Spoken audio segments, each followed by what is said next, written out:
आइए आज हम बात करते हैं ईश्वर की तलाश क्यों।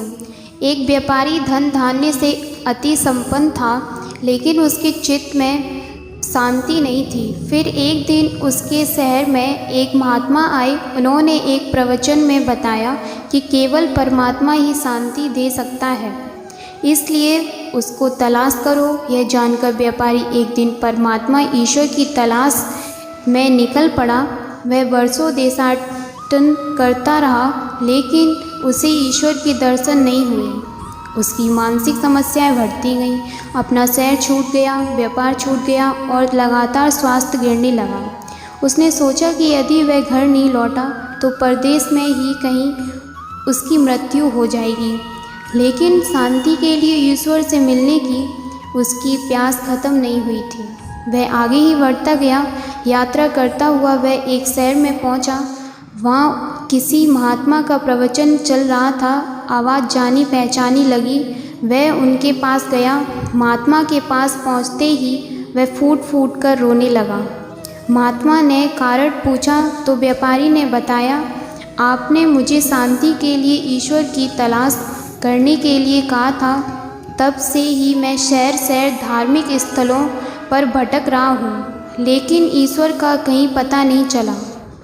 तब महात्मा ने व्यापारी को समझाया, वत्स, मेरी बात संभवतः तुमने ठीक से सुनी नहीं थी। मैंने तुम्हें बाहर नहीं बल्कि अपने भीतर ही ईश्वर की तलाश करने के लिए कहा था, क्योंकि वह वहीं रहता है। तुम लौट जाओ और अपने अंदर ही ईश्वर की तलाश में लगो।